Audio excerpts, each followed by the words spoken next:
Hello everyone, welcome to Edufy. आज हम कुछ डिफरेंट टाइप के बहुपदों का गुणनखंड करना सीखेंगे। यहाँ पर जो सवाल दिए हुए हैं उनमें जो संख्याएं हैं वो रूट में दी हुई हैं। यहाँ पर देख लीजिए √3 दिया हुआ है और यहाँ पर भी √3 दिया हुआ है। तो इन रूट वाले सवालों का हल हम कैसे करेंगे, इसको जानने के लिए वीडियो को पूरा वॉच कीजिए, ठीक है।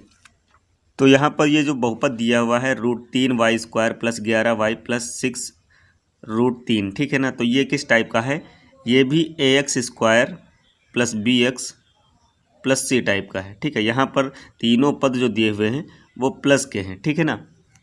तो हम सबसे पहले क्या करेंगे, a को c से गुणा करते थे ना, तो यहाँ पर भी √3 को 6 √3 से गुणा करेंगे। तो √3 को अगर हम 6 √3 से गुणा करेंगे तो कितना मिलने वाला है?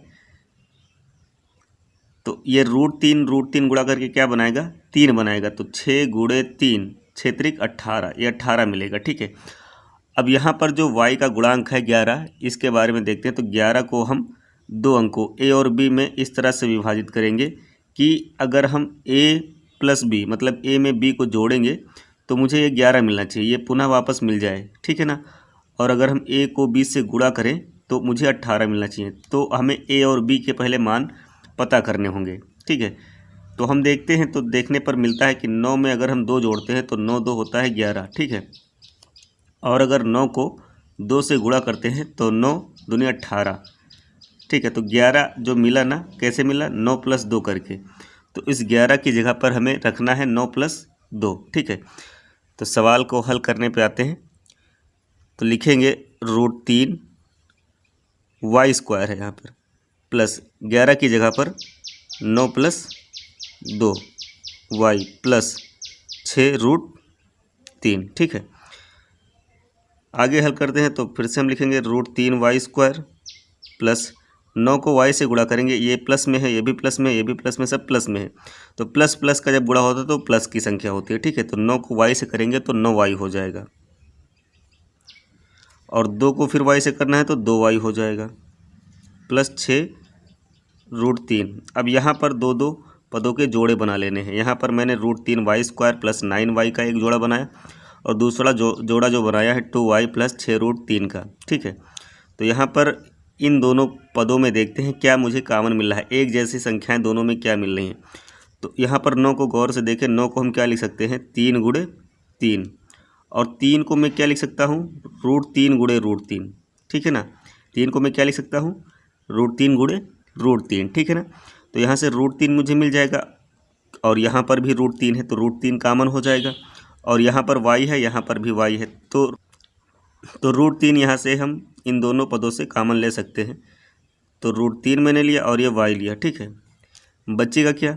√3 बाहर हुआ और y बाहर हुआ, तो यहाँ पर केवल y बचा, तो ये y लिख लेंगे, प्लस 9y था तो y यहाँ से बाहर हो चुका है। 9 को मैंने क्या लिखा था? 3 × √3 × √3, तो √3 बाहर हो चुका है तो बचेगा क्या?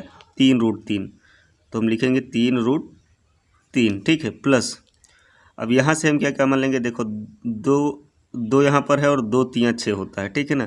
तो 2 यहाँ से मिल जाएगा और 2 यहाँ पर है, तो हम 2 कॉमन लेंगे, बचेगा क्या? केवल वो यहाँ पर y बचेगा, 2 तो बाहर हो चुका है यहाँ से क्या? 2 × 3 = 6 और ये √3। तो ब्रैकेट के अंदर जो बच रहा है एक जैसा है, देख लीजिए, y + 3 √3 है और यहाँ पर भी y + 3 √3 है। तो हम अब इसे कॉमन लेंगे, तो इससे जब हम कॉमन लेते हैं y + 3 √3, तो ये यहाँ से बाहर हो चुका, बच्चा क्या? ये वाला हिस्सा बचा है, तो 3 √3y ये बचेगा, तो मैंने इसे लिखा। और क्या बचा है? ये बचा है, तो ये भी दूसरे ब्रैकेट में आएगा। यही इसका आंसर हो गया, यही इसका गुणनखंड है, ठीक है। यहाँ पर जो अगला सवाल दिया हुआ है, यहाँ पर दिया हुआ है 6 √3 x² + 47x + 5 √3, ठीक है। तो हम सबसे पहले क्या करेंगे? 6 √3 को 5 √3 से गुणा करेंगे। तो 6 √3 को 5 √3 से गुणा करने पर कितना मिलता है, पहले वो हम देखेंगे। तो हम अंकों का पहले अंकों से करते हैं, बाद में जो रूट वाली संख्या है उनका गुणा कर देंगे, ठीक है। तो 6 × 5 = 30 होगा, और ये √3 मिल के क्या हो जाएगा? 3 हो जाएगा ना, ये 3 हो गया। अब अगर हम 30 का 3 से गुणा करते हैं तो 3 × 3 = 9, 90 आएगा, ठीक है। अब यहाँ पर x का गुणांक देख लेते हैं। x का गुणांक है 47। अब 47 जो यहाँ पर है, इसको a और b दो संख्याओं में इस तरह से अलग करना है कि ए प्लस बी, मतलब ए में बी जोड़ने पर मुझे कितना मिल जाए, ये 47 पुनः वापस मिल जाए, ठीक है।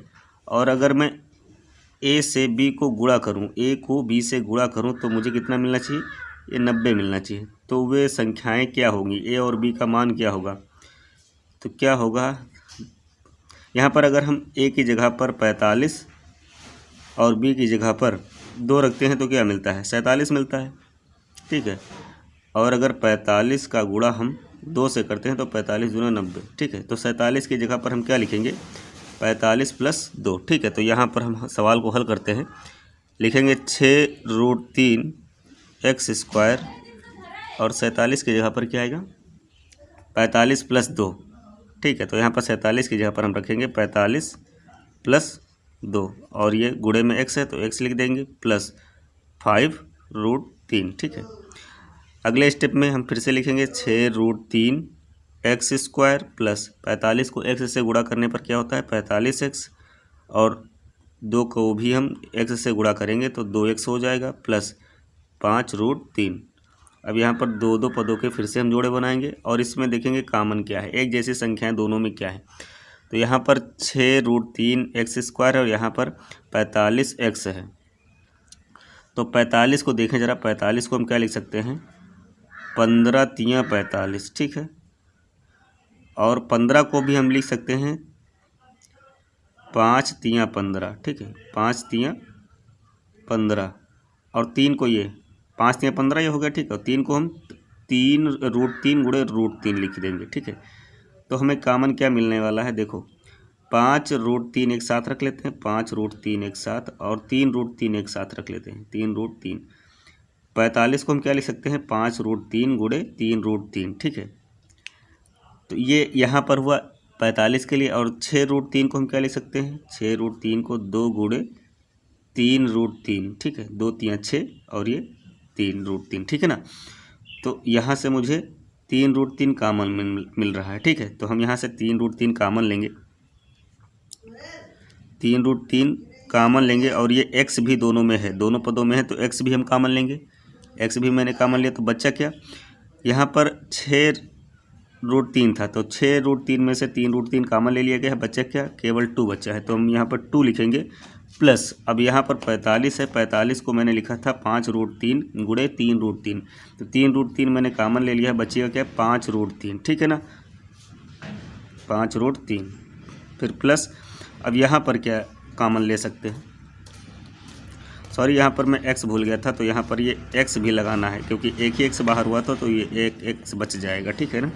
तो 2x + 5√3। अब यहाँ पर क्या कॉमन लेना है, यहाँ पर देखो, यहाँ पर 2 है, यहाँ पर 5 है और यहाँ पर √3 है। तो 2 में से मतलब अंकों में कोई कॉमन संख्या नहीं है, एक जैसी संख्या नहीं है, मतलब कोई भी फैक्टर ऐसा नहीं है जो हम बाहर ले सकें, नहीं है, केवल एक ही है। यहाँ पर x है, यहाँ पर x नहीं है, ठीक है ना। तो हम एक कॉमन लेंगे, तो हम एक कॉमन लेंगे तो बचेगा क्या, 2x ये बचेगा, ये 2x बचेगा प्लस, अब यहाँ से भी एक कॉमन लिया गया है तो ये पूरे की पूरी संख्या लिखी जाएगी 5√3, ठीक है।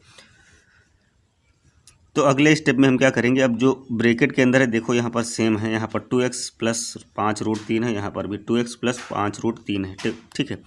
तो हम 2x + 5√3 कॉमन लेंगे तो क्या बचेगा, वो जो बचेगा वो अगले ब्रैकेट में आएगा। तो ये बच रहा है देखो 3√3x बच रहा है तो ये अगले ब्रैकेट में जाएगा और प्लस ये +1 बच रहा है तो ये इसी ब्रैकेट में आएगा और यही इसका गुणनखंड हो गया। आई होप आप लोगों को वीडियो पसंद आया होगा। अगर वीडियो पसंद आई तो वीडियो को लाइक करें और चैनल को सब्सक्राइब करें। Thank you.